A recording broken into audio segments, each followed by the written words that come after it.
visiting a part of New Zealand called Rotorua. First, you have some time to look at questions 1 to 4. In the exam, you would have 30 seconds to look at the questions. Pause the recording for 30 seconds now. Now listen carefully and answer questions 1 to 4. Hello everyone, and I'd like to welcome you all to Rotorua, one of the most famous destinations in New Zealand, where we have a long history of welcoming visitors. I'd like to explain a bit about the geography of this amazing region, famous for its geothermal activity, and tell you what we've planned for your stay. Well, if you'd like to have a look at the map of the region that's in your welcome pack, if you find Lake Rotorua on the top left, the big triangular lake, we've just driven down along State Highway 5, SH5, down the western side of the lake, and then we turned off through the town, and we're here at the Lakes Motel, just around the southern tip of the lake. Okay? Now tomorrow, we'll be heading off along SH30 in the opposite direction from the town, towards Lake Rotoita, where we'll be visiting the Hells Gate Thermal Reserve. This is the area between the SH30 road and the lake, and I'll be telling you more about this in a minute.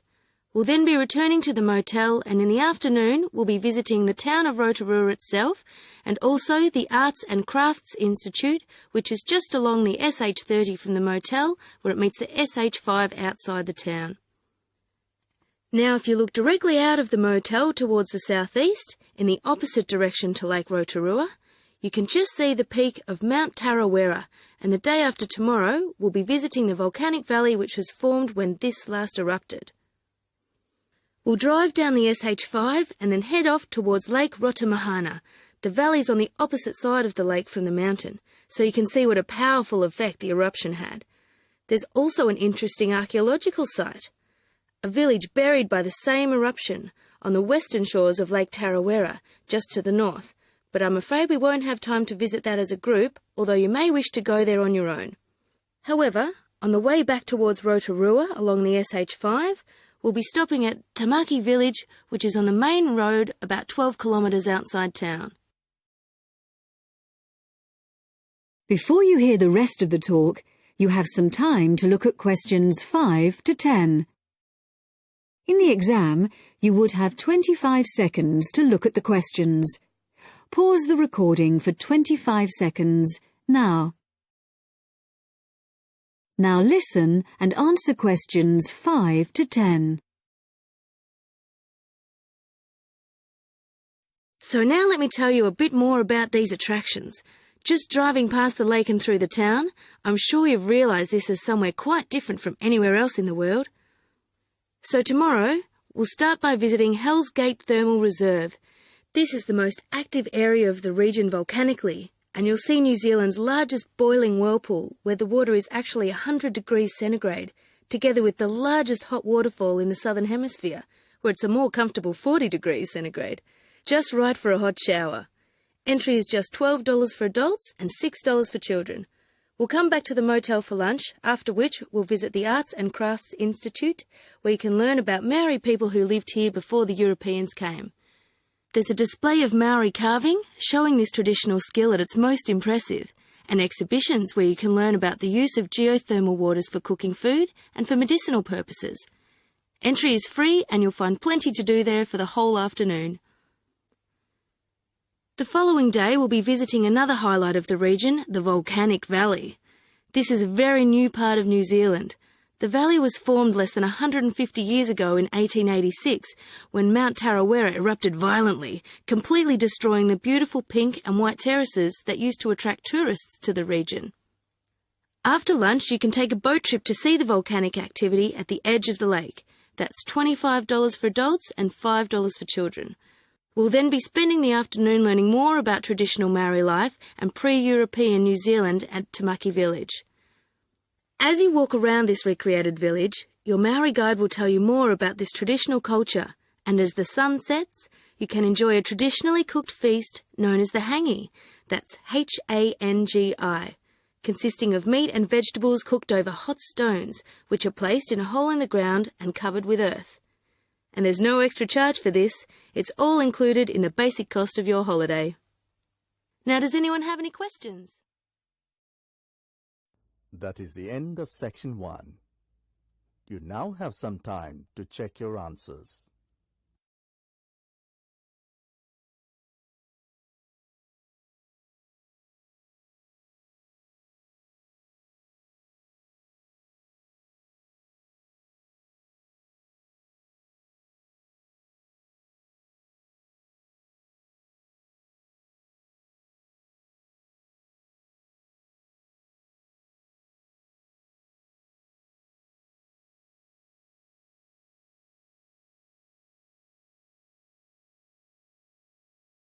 Now turn to section 2. Section 2. You're going to hear a reporter from the New York Times who is presenting a news report prepared by Dion Searcy and Robert Gebeloff on the topic Middle Class Shrinks, further as more fall out instead of climbing up. First look at questions 11 to 13.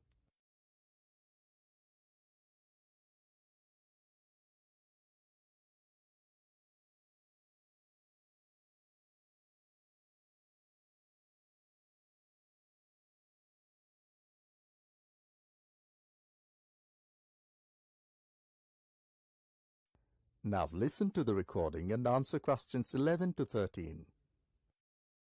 The middle class that President Obama identified in his State of the Union speech last week as the foundation of the American economy has been shrinking for almost half a century.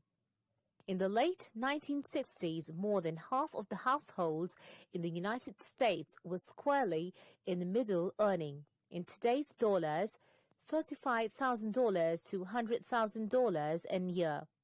Few people noticed or cared as the size of that group began to fall, because the shift was primarily caused by more Americans climbing the economic ladder into upper income brackets. But since 2000, the middle class's share of households has continued to narrow, the main reason being that more people have fallen to the bottom. At the same time, fewer of those in this group fit the traditional image of a married couple with children at home, a gap increasingly filled by the elderly.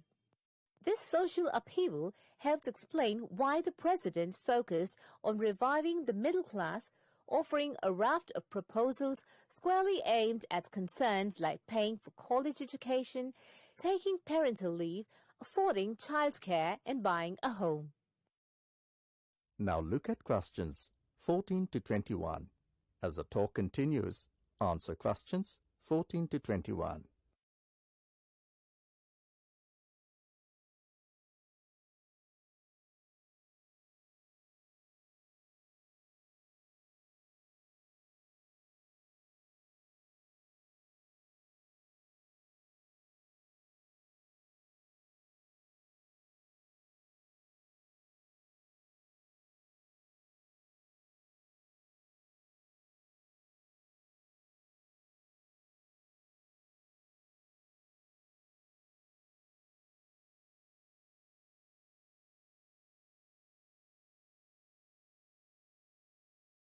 Middle-class economics means helping working families feel more secure in a world of constant change, Mr. Obama told Congress and the public. Still, regardless of their income, most Americans are identified as middle class. The term itself is so amorphous that politicians often cite the group in introducing proposals to engender wide appeal. The definition here starts at $35,000, which is about 50% higher than the official poverty level for a family of 4 and ends at the 6-figure mark. Although many Americans in households making more than $100,000 consider themselves middle class, particularly those living in expensive regions like the Northeast and Pacific Coast, they have substantially more money than most people. However, the lines are drawn. It is clear that millions are struggling to hang on to accoutrement that most experts consider essential to a middle-class life. I would consider middle class to be people who can live comfortably on what they earn, can pay their bills, can set aside something to save for retirement and for kids in college, and can have vacations and entertainment, said Christine L. Owens, Executive Director of the National Employment Law Project, a left learning research and advocacy group. That is the end of Section 2. You will now have some time to check your answers.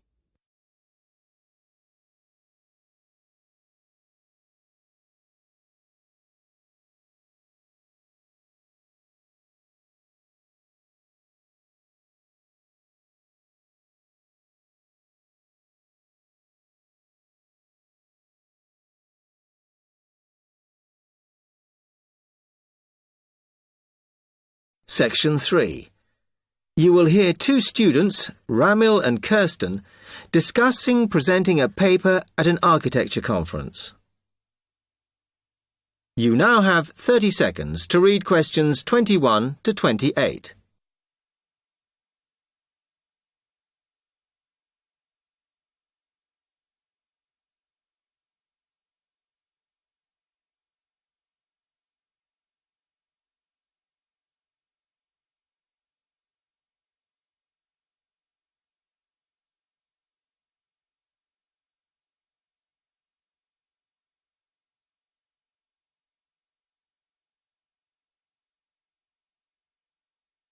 Hi, Kirsten. Have you heard about that architecture conference in Oxford at the end of the year? Yeah, I saw the leaflet on the notice board. As it's my final year, I ought to try giving a paper, but I've got no idea how to go about it. Oh, I think you should go for it. I did one last year. It's quite straightforward. First of all, you need to see what the conference themes are. You know, what topics they're covering. You can do that by looking it up on the website.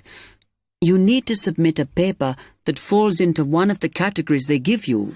Oh, that may give me some ideas. Then, while you're doing that, you should also have a look at the information on how to submit your paper. The rules, if you like, such as the length.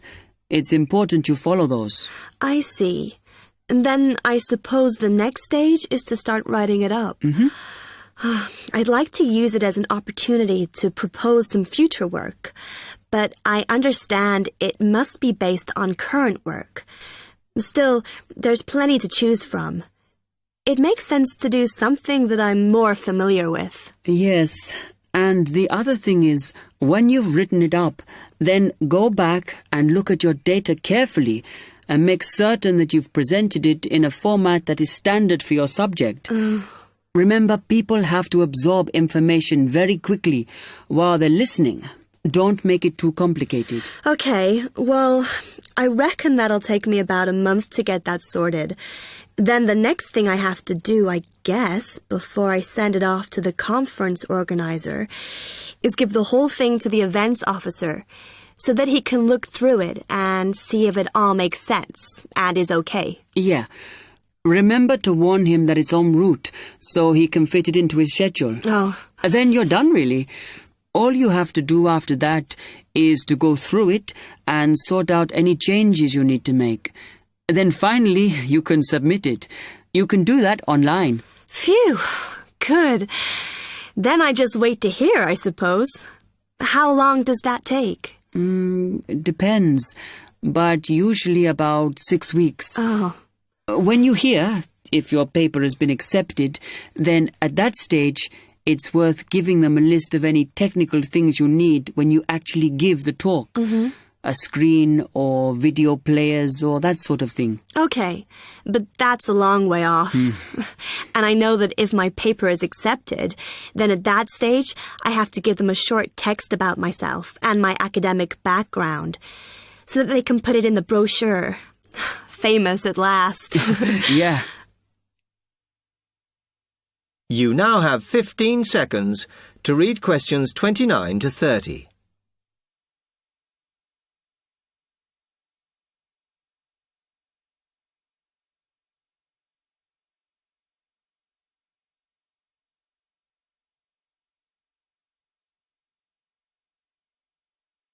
Right, well, I've got to get a couple of things sorted if I'm going to get this paper completed. Have you got enough data? Possibly. I'd like to reinforce some of it, though, so I thought I'd send out some more questionnaires. I was looking at that thesis that Angela wrote last year, and she said you need a sample of over 100 to be sure of your results. I think some of this year's postgraduates are doing some of the same stuff as you on buildings. Why don't you talk to them? I'll end up getting confused. It would be more useful for me to actually go out to that site by the rail bridge to see how they're building the new factory. Oh. I managed to get hold of Professor Barnett at London University, and he said I should go out and take pictures. I'm pretty busy, but I'll have to make time. Anyway, what about you? What are your plans?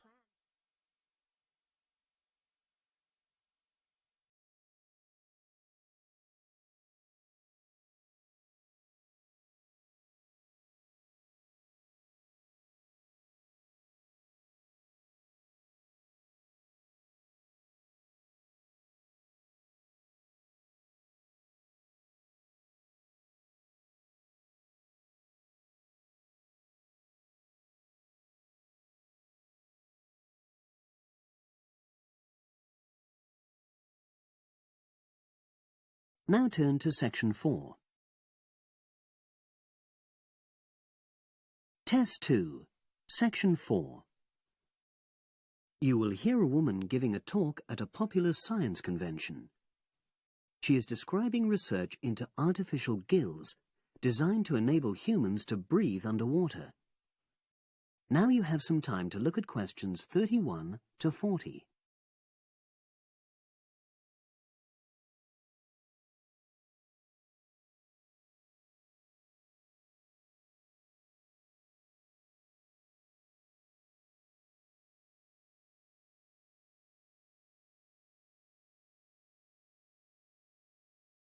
Now listen and answer questions 31 to 40.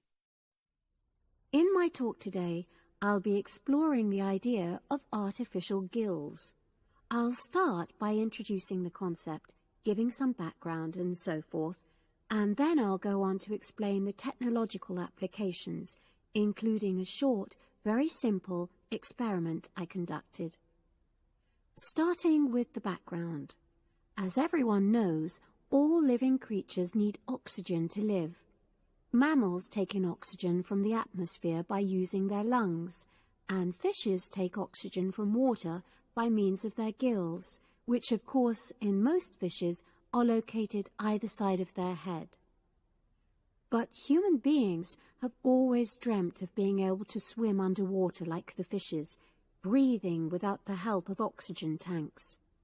I don't know whether any of you have done any scuba diving, but it's a real pain having to use all that equipment. You need special training, and it's generally agreed that tanks are too heavy and big to enable most people to move and work comfortably underwater. So scientists are trying a different tack. Rather than humans carrying an oxygen supply as they go underwater, wouldn't it be possible to extract oxygen in situ? That is, directly from the water while swimming. In the 1960s, the famous underwater explorer Jacques Cousteau, for example, predicted that one day surgery could be used to equip humans with gills. He believed our lungs could be bypassed and we would learn to live underwater just as naturally as we live on land. But of course, most of us would prefer not to go to such extremes. I've been looking at some fairly simple technologies developed to extract oxygen from water, ways to produce a simple, practical artificial gill, enabling humans to live and breathe in water without harm. Now, how scientists and inventors went about this was to look at the way different animals handled this. Fairly obviously, they looked at the way fishes breathe, but also how they move down and float up to the surface using inflatable sacs called swim bladders. Scientists also looked at animals without gills, which use bubbles of air underwater, notably beetles.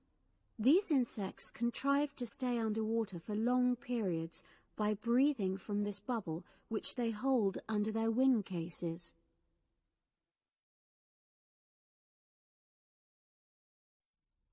By looking at these animal adaptations, inventors began to come up with their own artificial gills. Now, making a crude gill is actually rather easy, more straightforward. You take a watertight box, which is made of a material which is permeable to gas, that is, it allows it to pass through inwards and outwards. You then fill this with air, fix it to the diver's face, and go down underwater. But a crucial factor is that the diver has to keep the water moving so that water high in oxygen is always in contact with the gill, so he can't really stay still. And to maximize this contact, it's necessary for your gill to have a big surface area. Different gill designers have addressed this problem in different ways, but many choose to use a network or lattice arrangement of tiny tubes as part of their artificial gills. Then the diver is able to breathe in and out.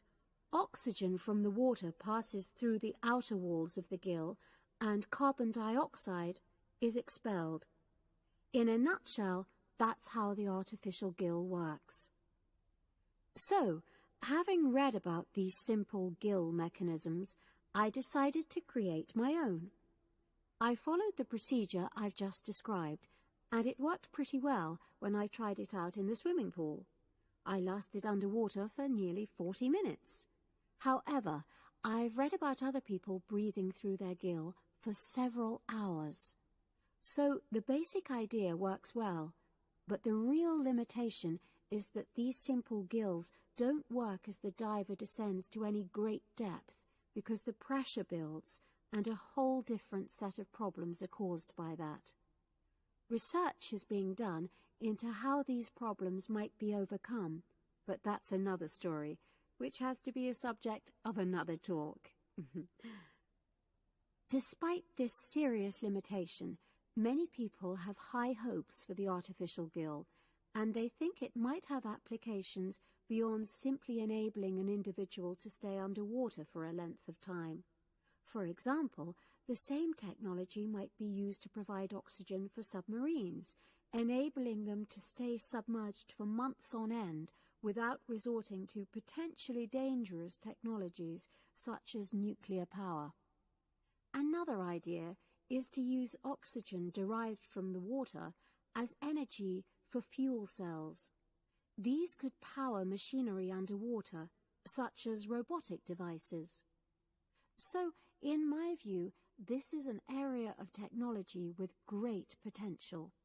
Now, if anyone has any questions, I'd be happy to answer. Yes, lady... That is the end of section 4. You now have half a minute to check your answers.